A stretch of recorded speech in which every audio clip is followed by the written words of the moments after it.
a police officer, you know full well you cannot be intoxicated while I'm not having intoxicated. I've been drinking. I give you that. Picture this. It's the 4th of July.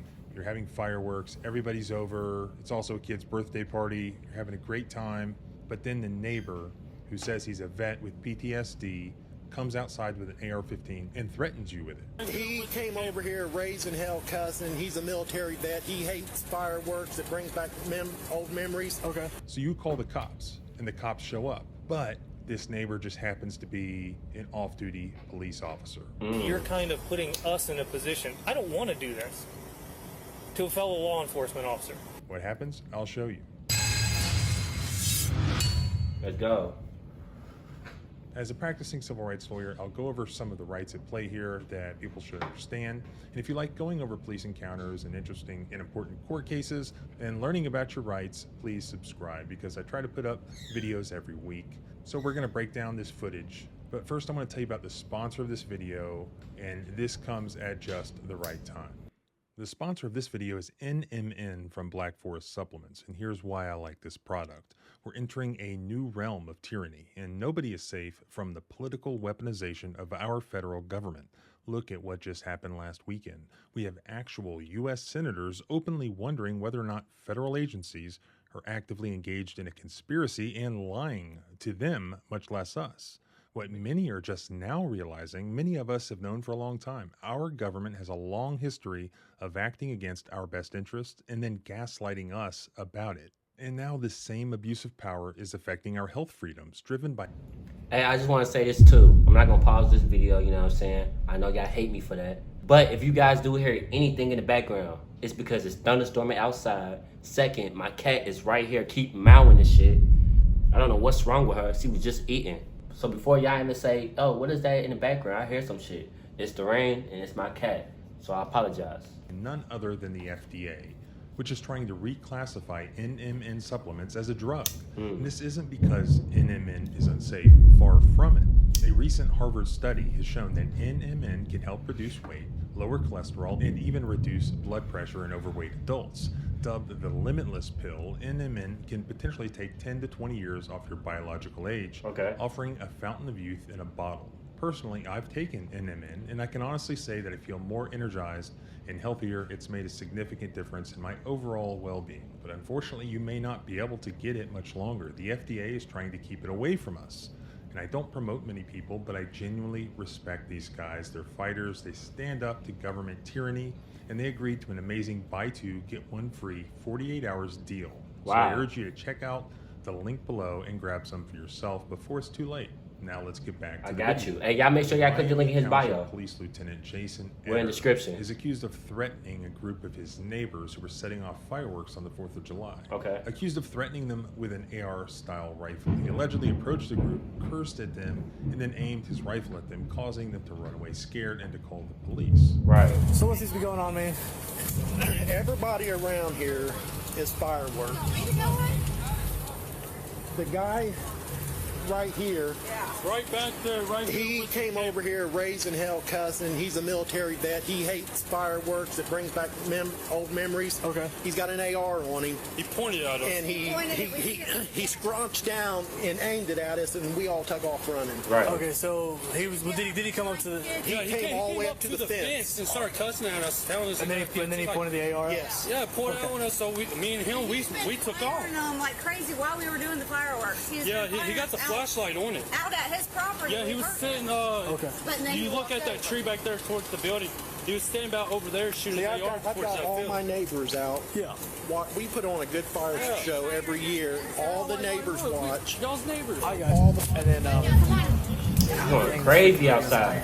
and then, It's crazy that someone started problems on 4th of July. I mean, you know, it is. I mean, and with the military vet, But at the same time, you're over there shooting guns that are 10 times louder than our fireworks. exactly. I mean, He got the So it silence was on it because it was just- really quiet. It wasn't really loud at all. And he definitely has a flashlight because I seen him pointing it towards the back. Then I seen him down when the firework went up, and he was down like that, and I had to get all the kids inside. outside. This is a birthday party too. Right. The situation could have been approached a lot more civilly. Like, hey guys, look, I am a veteran. Right, exactly. It is kind of, messing with my PTSD. Can you guys either tone it down, or is there something you guys can do? I understand it.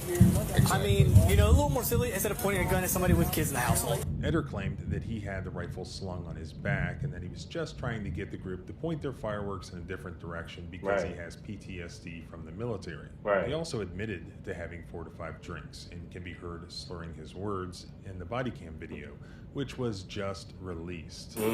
You're Mr. Eder? Yes, sir. Okay, you work for who? Miami Township. Miami Township? I got trouble with respond. No, so all I called Dakota. Okay, Who's Dakota? Okay, Dakota Cox. Okay. Yep. Cop. Yep. So I called him, okay, they're blowing this, it's all coming over the field. I've just been watching lately, like where the fields have been catching on fire because of fireworks or whatever. So I went over and asked him. Howdy, howdy. You want to tell him, Sword? I'll fill him in. Yeah. All right, so you can go ahead with me. So what's going on? So I was just like, hey, you're shooting a bunch of fireworks over in the field. Let's back it down a little bit. And they're like, well, screw you.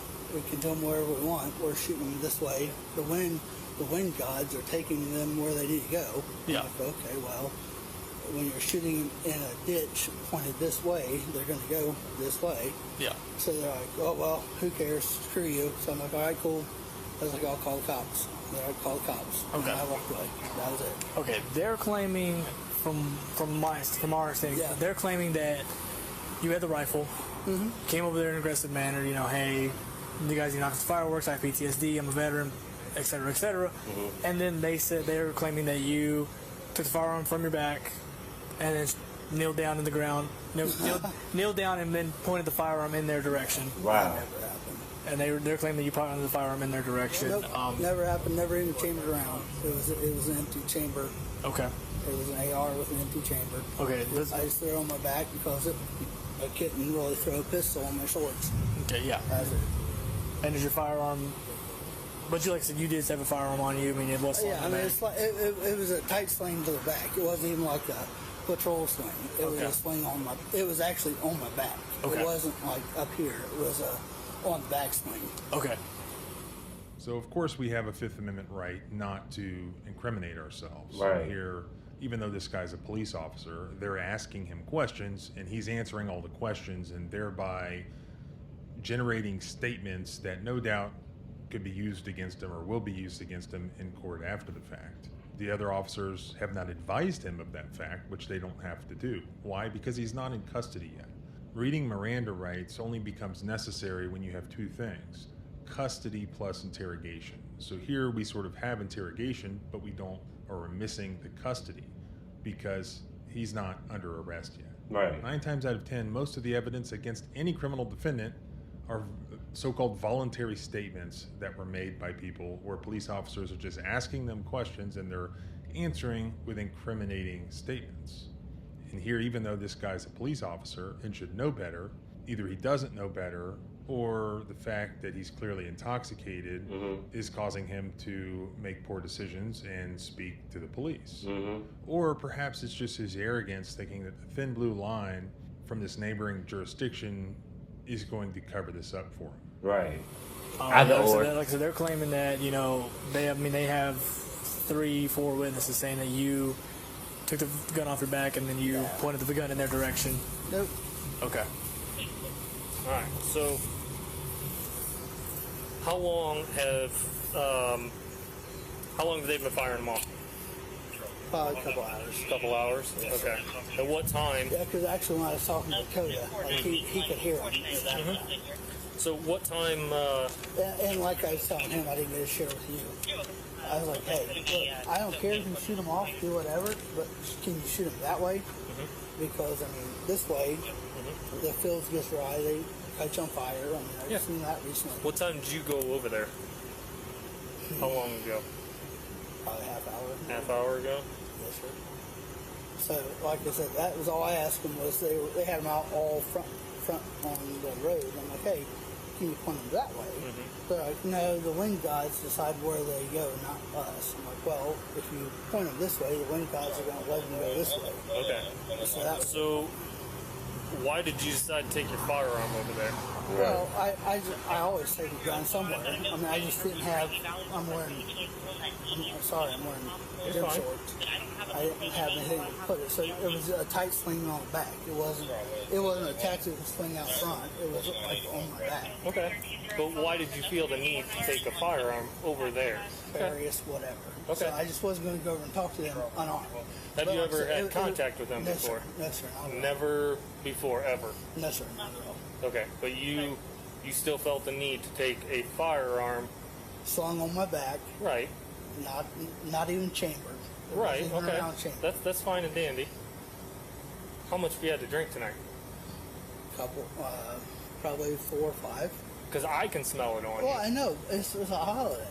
Right, which is perfectly fine.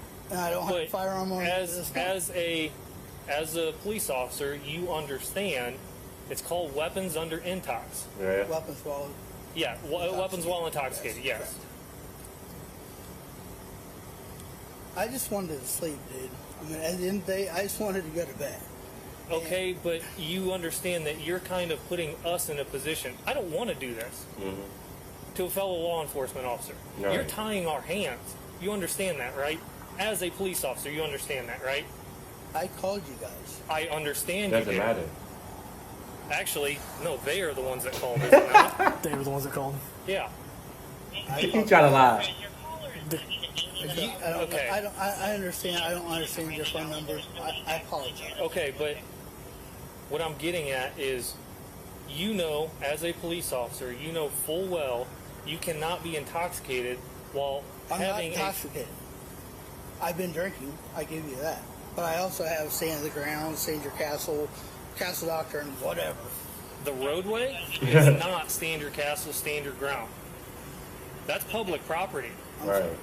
You can't do that. So I'm just sorry. I've lost some friends, man. I've lost friends. I understand. I was in the military too. I get that. I've lost friends, and it's hard.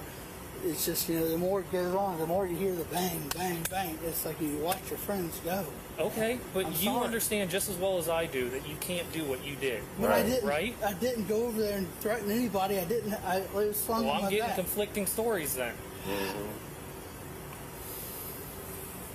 Put yourself in our shoes. I get it, and like I said, I get it. But like I said, it is conflicting stories.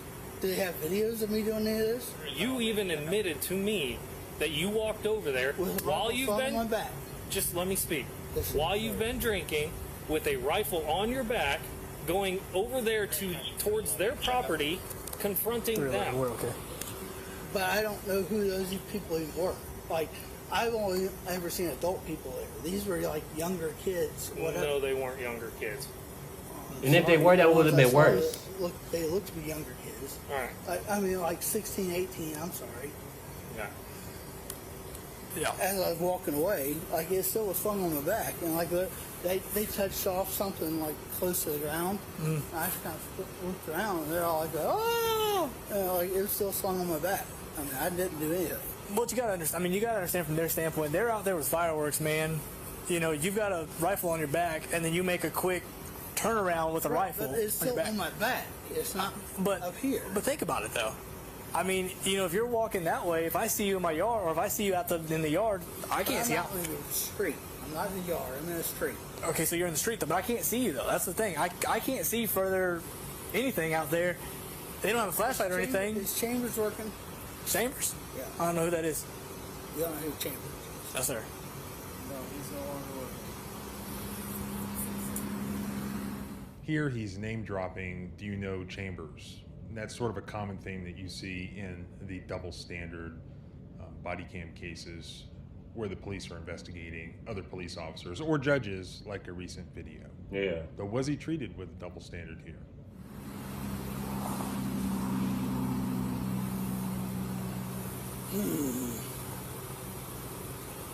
I mean, I'm just trying to understand, man. Like, because I can see it from their standpoint, you know, but You can't see it from. unfortunately, no, I can't. Yeah. Because, you know, like they're shooting off fireworks, and I get it. and it's going on for hours and hours and hours. It is the 4th of July weekend. But it's coming over into my field Okay. that I own, my field. And like, you know, and again, I understand everything about that, but I'm having a hard time understanding what was the reason for the rifle. Right. It was just, I don't know that. I've heard from several people. I mean, I don't know that. Yeah. I don't know that. I don't know them at all. and I can clearly, I mean, I don't know if you can. I can clearly hear kids over there, man. Right. And I don't know anybody in by. No, and I get that. It was strapped on my back. Yeah.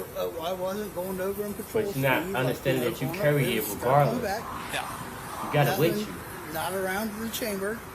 Yeah. Strapped on my back. We're in the ad. But it's just the fact that you just had it on you, bro. If you was gonna press them, you should have pressed them without it first. It would have went left. If they would have had some rifles or some guns, cool. Come back and then probably, you feel me? Probably don't ever come back. Like, stay your ass in the crib. Just wait till that shit's over. You think people gonna be outside for 24 hours popping fireworks? People got jobs. People still got shit to do. People still gotta live their life. But hey, you made that shit on yourself. And then you gonna lie and say, oh, I'm the one who called the cops. No, they the one who did. Mr. Myers said, man, we're getting two conflicting stories. They're saying you pointed it at them, and they're saying that you went over there you went over there in an aggressive manner. Yeah. Well, And here you are stating that you went over there asking politely to, do whatever. I pointed out to them. I'm like, hey, look, see your fireworks? All your fireworks in there are all pointing over to my field. I doubt They're it. like, well, the wing guys decide where it goes. I'm like, well, the wing guys don't decide where it goes. If you have them pointed in a certain direction, they go in that direction. Yeah. I was like, you have all that field behind you, pointed that way. That was it. I mean, like I said, there was no aggression. There was no. Eder is now facing 16 counts of aggravated menacing and 1 count of handling a weapon while intoxicated. But this is the second time this year that Eder has been placed on paid administrative leave, as he was previously disciplined for failing to follow up on a harassment claim and indicating an intent to retaliate against an employee. Yeah. So he was charged with multiple counts of aggravated menacing. So in Ohio, making threats can result in either menacing or aggravated menacing charges depending on the type of harm allegedly threatened. For menacing, the prosecution must prove that you knowingly caused another person to believe that you would cause physical harm to their person, property, unborn child, or immediate family. What makes aggravated menacing? So the prosecution must prove that you knowingly caused another person to believe that you would cause serious physical harm to their person, property, unborn child, or immediate family. Aggravated menacing is usually categorized as a first-degree misdemeanor.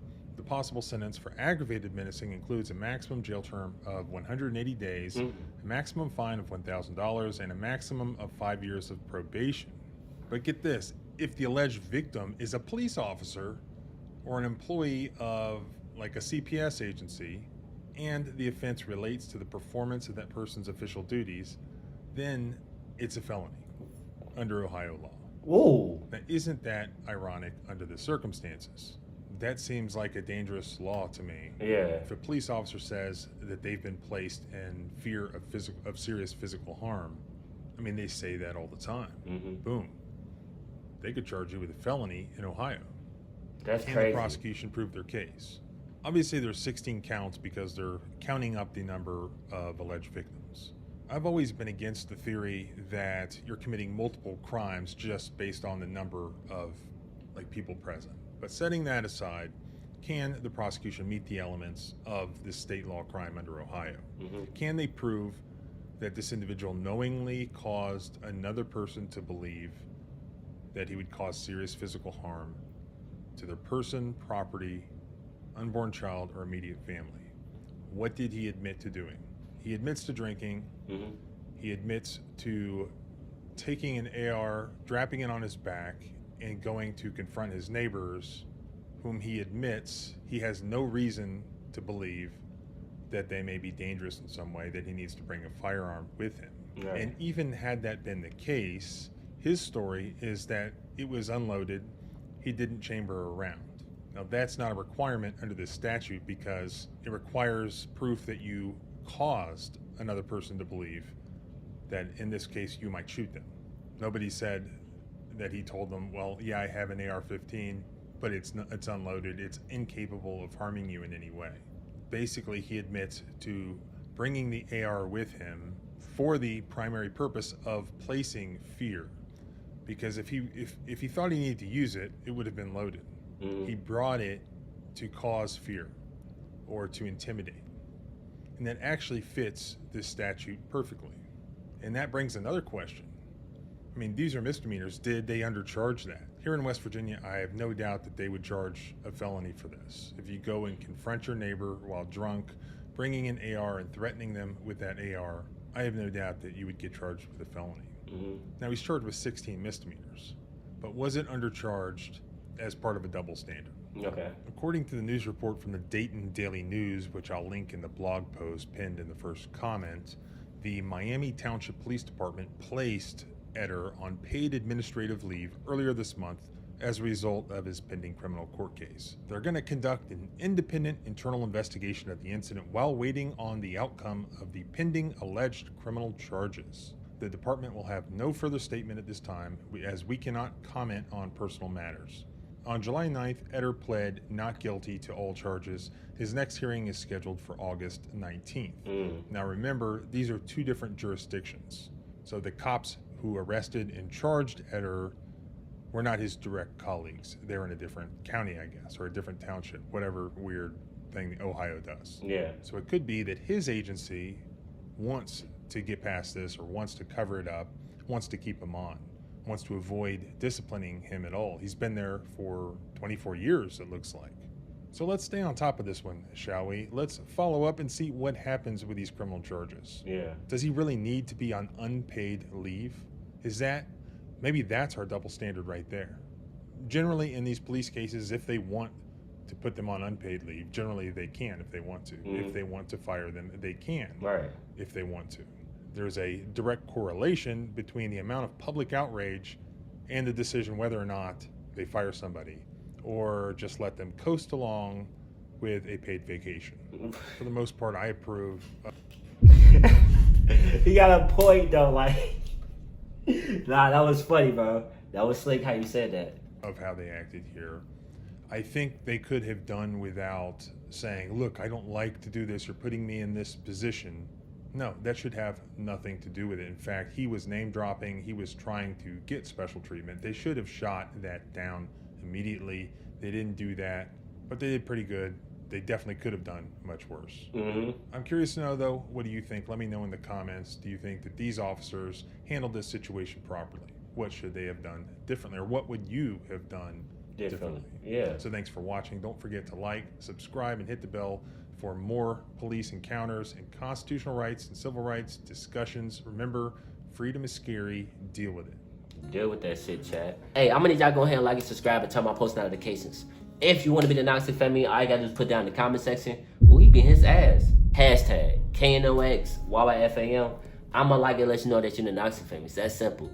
And make sure to go follow me on my Instagram as well. Will be linked down in the description, so it'll be easy for you guys to follow it so you don't have to follow nobody else and you think that's me. But the whole time it's not Noxie, no bullshit. But I love y'all. Y'all my heart, y'all my soul. Our bond will never fold. It's your boy T2E Noxie, but shh.